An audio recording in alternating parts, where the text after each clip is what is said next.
All right, after a very, very long, difficult, hard negotiation, he's actually here. Our guest of honor, Terry Gibbs. Thank you. I'm not saying a word till I get paid. One word will come out of my mouth. That picture you see over there, he wasn't Terry Gibbs yet. That was little baby Julius. Actually, that was taken last year. We have a current one where he's posed like that, but which we were going to do the before, the now and then, but we'll see. That's on here. We'll see how he acts. And I'm doing the real thing. Forget about pictures. so now this is literally 97 years ago. I didn't even know they had cameras then. These kids don't know much. Hey, let me ask a question. Who over in the audience is over 80 years old? Can you raise your hand? God, then I can mention certain names you'll know. He's just trying to make himself feel better. Like Methuselah. Remember those people? See, you don't remember that name. How about Major Bowes? Anybody remember that name? Well, you know what? Take a look down. How old are you here with the whole family? I was about 11, 12 years old. Okay, so about 12 years old. Listen to this, then we'll get started. So on with the show. Here is Major Bowes and his original Amateur Hour. On December 23rd, 1936, Julius won a contest playing the xylophone on radio's most prestigious talent showcase, Major Bowes' Amateur Hour. Around she goes, and where she stops, nobody knows. First, Julius Gubenko, xylophonist from Brooklyn, and he plays Chardas. How old are you, Julius? 12. That's good. My ambition is to get an interview from you for our school newspaper. I thought if I can get to play on your program, maybe you'd let me interview you afterwards. I see. Well, that's not unreasonable. You don't have to answer any questions you don't want to. Don't be afraid. I'll give full particulars. Where'd your talent lie? Interviewing or xylophoning? Pretty good at both. All my friends and all my teachers are listening in. I gave them the telephone number, Murray Hill 9933. I expect to get a lot of votes. All right, Julius, you're a go-getter. Let's have Monty's Chardas.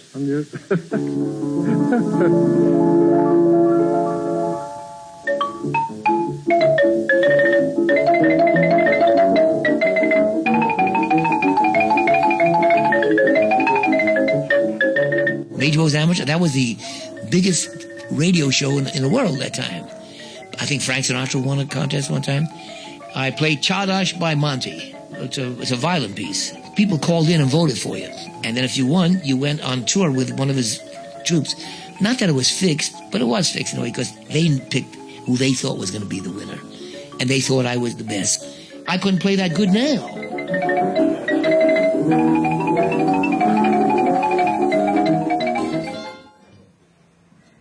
Oh, there he is at 12 years old. I just want to say one thing. And he was humble then as well. I want to say one thing.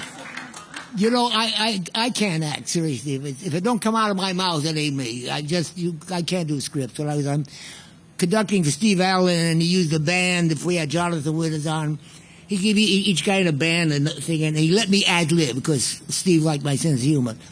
When they gave me those lines at 11 years old, 12 years old, I wanted to throw up. Because those things were the dumbest thing I ever had to ever say in my whole life. Are you good at?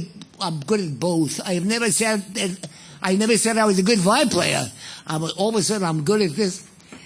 That was the most embarrassing thing I ever said on the air or anywhere else. But anyhow, I wondered, so I went on. You weren't on the school newspaper? I was on a what? You said you wanted to interview him for the school newspaper. You mean you weren't on the school I newspaper? didn't get how to write English. I was thrown out of school. Are you kidding? If anybody ever read my book, you'll read that I was thrown out of school. No big deal. But I made a living anyhow. All right. So growing up in Brooklyn. Yes. So, what part of Brooklyn? I'm not sure how far back you go, but those days it was either called Brownsville or East New York. where all the so-called Murder Incorporated came from, all my friends. Did you know any of those guys? No, but there was a very famous one called Abe Ellis, who was good. They made a movie picture called, let me see, it was called Murder Incorporated. And Burton Turkis, who was the attorney, they found this guy, Abe Ellis, who was going to squeal with the Jewish mafia. And he was going to squeal on somebody, so they put him up. Well, first of all, they roped off that whole area where I lived, and we had to walk about 20 blocks out of the way to get to school. But there's a whole lot more. But anyhow, they put him on the 20th floor of a hotel called the Half Moon. They emptied it out. They had police on every floor because first time ever they were going to get somebody squeal on the mafia. And they said he jumped out of the window.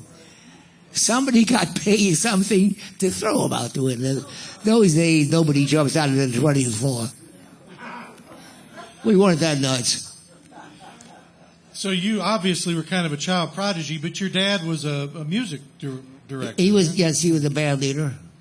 And my brother was a great xylophone player and drummer. Did drums come first for you?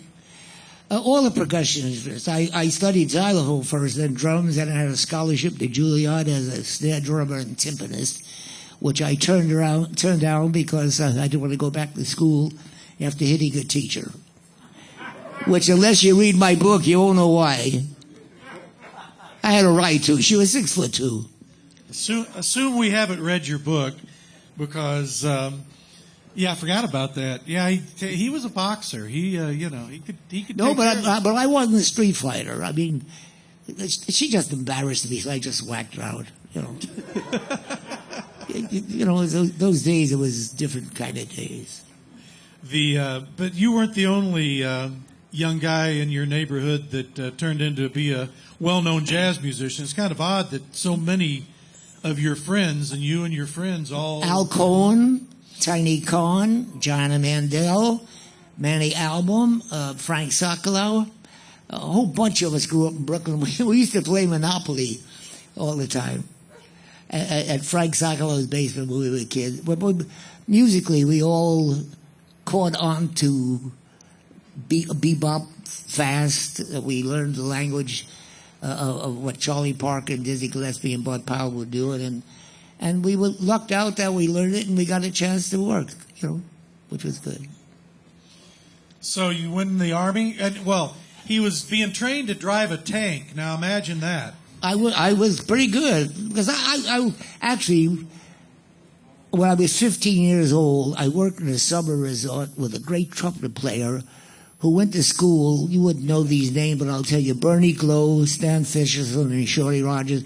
Bernie Glow became the #1 lead trumpet player in New York. And this guy, Abe Cohn, was better than all of them. But those days, with World War II, you turned 18, drafted in the Army, 3 months training overseas, and he got killed immediately. And we went to the mountains 2 years in a row with a very famous guy who you wouldn't know either, but he was a saxophone player who worked with also Greenspan, who went with the Federal. They both played tenor saxophone with a band called Henry Jerome. And Lenny and I went to Lenny Garment, the attorney for Nixon. He was in the same resort. We worked at 15 years old. We worked in a resort. But anyhow, when I had to go in the Army, I really wasn't that I was cocky, and I may have been a little cocky, but I didn't want to go into a band because my friend got killed. I wanted to actually go overseas. I was a dumb kid. Well, it's pretty dumb to want to go get killed, But I was so bugged. Anyhow, when I got drafted in the Army and you put down musician, I played this, the first thing they wanted to do was put you in a signal corps because Morse code was the big thing. And musicians, especially government, they go, you do right after them, right? Because and I didn't, I screwed up. If they went, I went, and they did it about 5 times, and I get worse and worse until one looked at the other and said, the hell kind of drummer can this guy be? Well, I purposely messed it up because I didn't want to go in the Signal Corps. So I was a tank driver for a few months, and if you were ever in the Army those days, they never tell you what they're going to do. They looked at my resume, once again, a musician. They sent me to Dallas, Texas to audition for an Army band that was making Army movie pictures. They needed a drummer, and I played with a 38-piece orchestra in the Army.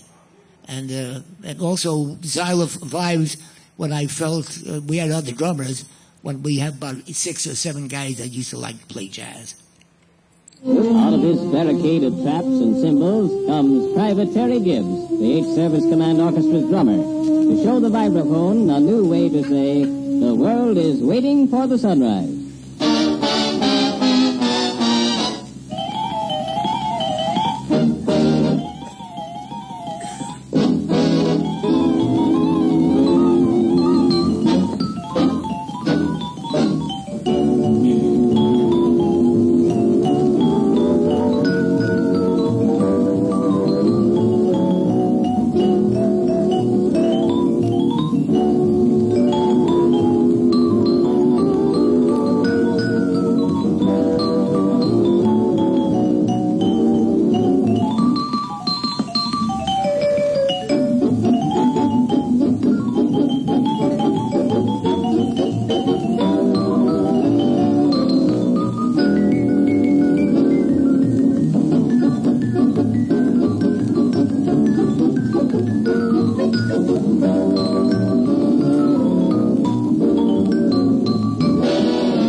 Must have been pretty glad to have you. I mean, somebody who could do that.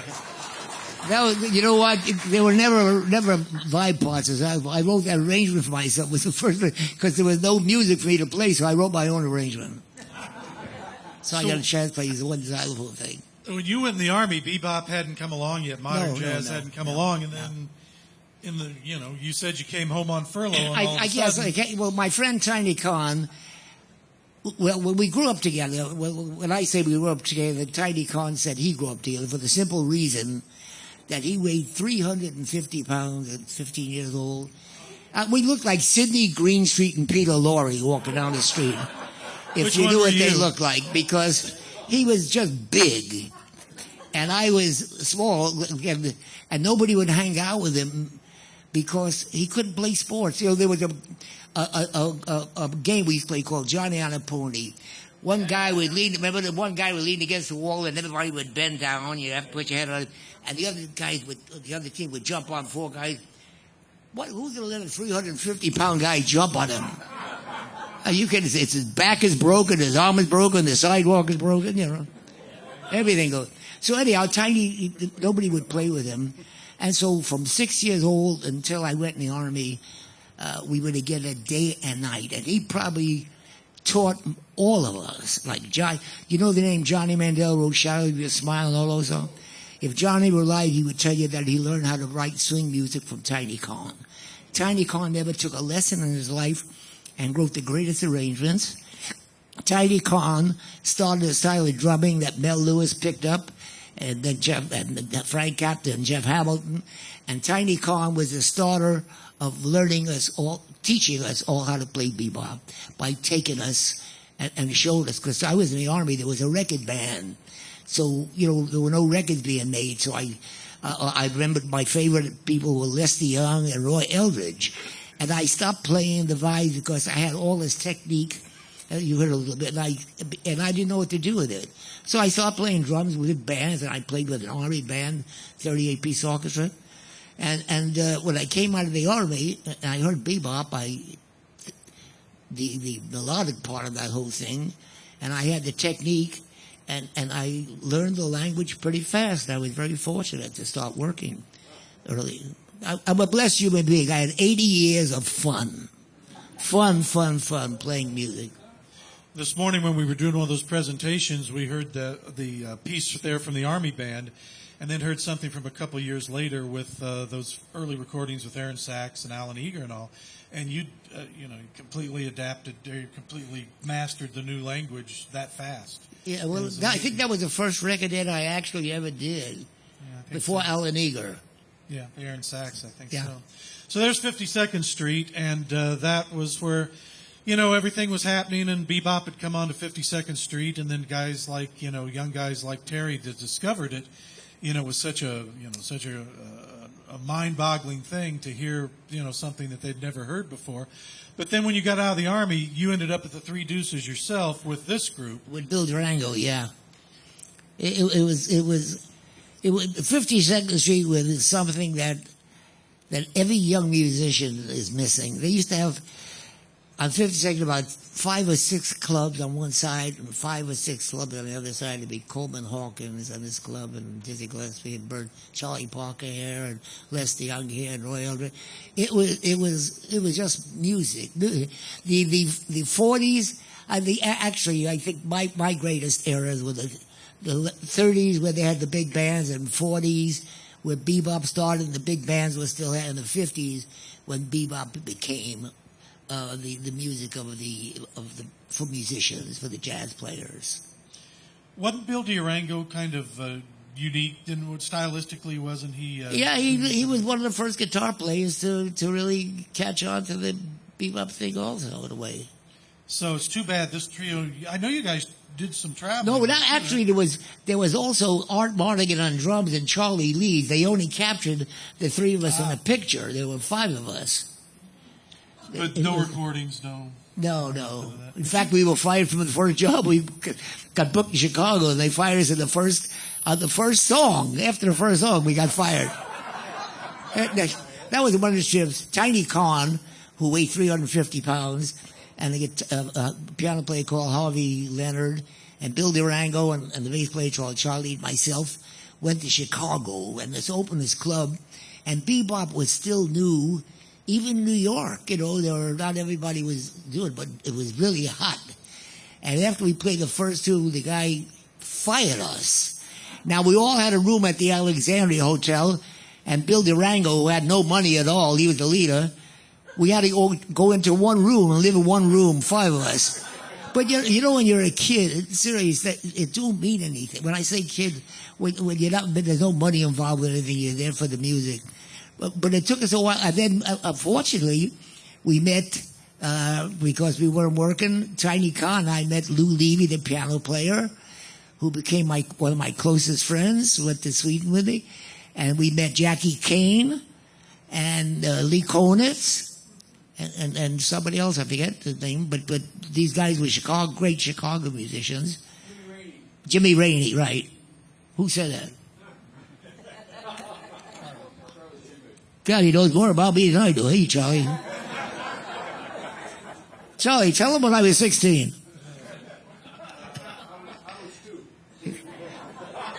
Well, can't you talk about me at all when you were 2? I was big then, too. So did Tommy Dorsey come right after that? After Bill Durango came Chubby Jackson. There he is. The group that went to Sweden. That was the weirdest trip.